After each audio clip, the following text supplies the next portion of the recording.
बऱ्याच प्रतीक्षेनंतर अखेर जिल्हा परिषद आणि पंचायत समितीच्या निवडणुकीचं बिगुल वाजलं आणि सगळ्याच इच्छुक उमेदवारांची तारांबळ उडाली. कारण ही तसंच आहे. कारण निवडणूक आयोगानं अचानक जिल्हा परिषद आणि पंचायत समितीच्या निवडणुकीचा कार्यक्रम जाहीर केल्यानं कमी कालावधी मिळालाय. त्यामुळं कमी दिवसात प्रचार करण्यासाठी उमेदवारांच्या अडचणी वाढणार आहेत. कमी दिवसात लोकांच्या पर्यंत आपला प्रचार पोहोचवण्यासाठी प्रत्येक उमेदवाराला कंबर कसावी लागणार आहे. कोल्हापूर जिल्ह्यातील आपण अनेक जिल्हा परिषदांचा आढावा घेतलाय. राधानगरी जिल्हा परिषद मतदारसंघाचा देखील आपण न्यूजशाहीच्या माध्यमातून आढावा घेतला होता. पण आजचं चित्र पाहता खूप वेगळं असल्याचं समजतंय. राधानगरी जिल्हा परिषद संघाचा होणाऱ्या सदस्याबाबत एक मोठी संधी मिळणार असल्याचं देखील समजतंय.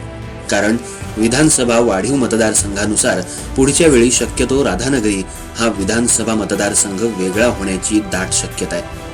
आणि जिल्हा परिषद मतदारसंघात जो आज बाजी मारेल अर्थातच तो त्या विधानसभा मतदारसंघाचा प्रभावी दावेदार असेल. याच अनुषंगानं राधानगरी जिल्हा परिषद मतदारसंघात सर्वांची चढाओढ पाहायला मिळते. सध्याचं चित्र पाहिलं तर आता काँग्रेसचे उमेदवार जवळजवळ निश्चित झाल्याचं समजतंय. गोकुळ संचालक अभिजित तायशेटे हे काँग्रेसमधून लढण्यासाठी या रिंगणात उतरतील. पण आता खरा ट्विस्ट महायुती उमेदवारांच्या बाबतीत येणार आहे. महायुतीमध्ये काय ठरतं याकडे सर्वांचं लक्ष लागून राहिलंय. सध्या या निवडणुकीच्या लढतीतून पाठीमागं कुणीच हटणार नसल्याचं समजतंय. असं झाल्यास बंडखोरी आणि स्वतंत्र लढण्याच्या धाडसी निर्णय होऊ शकतात. महायुतीचं सध्याचं चित्र बघायला गेलं तर भाजपकडून संभाजी आरडे, राष्ट्रवादी अजित पवार गटाकडून राजेंद्र भाटळे, नामदार प्रकाश आंबेडकर गटाकडून दीपक शेट्टी हे फक्त इच्छुकच नसून हटून सुद्धा असल्याचं समजतंय. पण मतदारसंघात महायुतीचे जवळजवळ बिनसले असल्याचं समजतंय. असं झालं तर याचा फायदा मात्र शांत आणि संयमी नेतृत्व म्हणून अभिजित तायशेटे यांना होण्याची दाट शक्यता नाकारता येत नाही. पण महायुतीमध्ये समझोता झाला तर तिघांपैकी एकाला संधी मिळू शकते. भाजपकडून संभाजी आरडे यांची उमेदवारी जवळपास 8 ते 9 महिन्यांपूर्वी मंत्री चंद्रकांत दादा पाटील यांनी जाहीर केली होती. त्यामुळे या मतदारसंघात ते घरोघरी प्रचार पोहोचवायला नंबर 1 आहेत. ते सर्वात आधी गेल्या 5 महिन्यांपासून या मतदारसंघात राबत आहेत. त्यांना जर उमेदवारी नाकारली तर भाजपची घडी बसवलेल्या उमेदवाराला डिवसल्यासारखं आहे. जर तिकीट मिळालं तर विजयाची जुळवाजुळव करण्यासाठी संभाजी आरडे यांना कंबर कसावी लागेल. यानंतर कोल्हापूर जिल्ह्याचे पालकमंत्री प्रकाश आंबेडकर यांना मागच्या विधानसभेमध्ये एकाकी पडल्यानंतर वादळात दिवा लावणारे दीपक शेट्टी यांना सुद्धा संधी मिळू शकते. आमदारांची विकास कामाची गंगा घरोघरी पोहोचवल्या असल्यानं नागरिकांकडून समाधान व्यक्त केलं जाते. यातच त्यांच्याच पावलावर पाऊल ठेवून दीपक शेट्टी यांनी प्रचार केला तर त्यांना ह्या निवडणुकीत थोडीफार सहानुभूती मिळण्याची दाट शक्यता आहे. गेल्या पंचवार्षिक निवडणुकीत राष्ट्रवादी पक्षातून जिल्हा परिषद सदस्य म्हणून सविता भाटळे यांची निवड झाली होती. त्यांचे पती आणि बिद्रीचे संचालक राजेंद्र भाटळे हे सुद्धा शांततेत कार्यक्रम करायला तरबेज आहेत.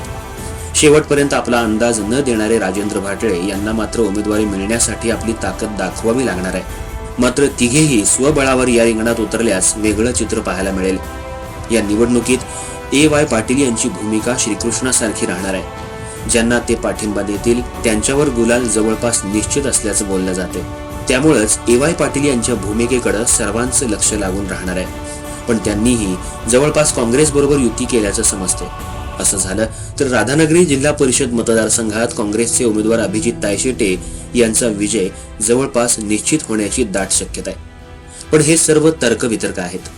खरा न्याय करणारा मतदार राजा याच्या मनात काय चाललंय हे येत्या 7 फेब्रुवारीला समजेलच. पण तोपर्यंत राधानगरी तालुक्यातील कोणत्याच उमेदवाराला हलक्यात घेण्याची चूक कुणीही करू शकत नाही. कारण विजयाची जुळवाजुळव करायला महायुतीतील तिन्ही उमेदवार तरबेज असल्याचं समजतंय. संभाजी आरडे यांच्याकडे सर्वात मोठा पक्ष म्हणून भाजप असणार आहे, तर राजेंद्र भाटळे यांच्याकडे युवा शक्तीची पॉवर असणार आहे. दीपक शेट्टी यांच्याकडे निवडणूक तिथे विजय मिळवून देणारं अर्जुन नावाचं मोठं शस्त्र असणार आहे.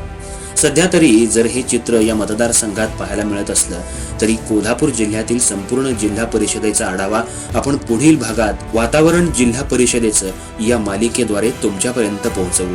तोपर्यंत अशाच नवनवीन अपडेटसाठी न्यूजशाही चॅनलला सबस्क्राईब करा. धन्यवाद. न्यूजशाहीसाठी मुख्य संपादक सचिन पाटील. ऐकलं?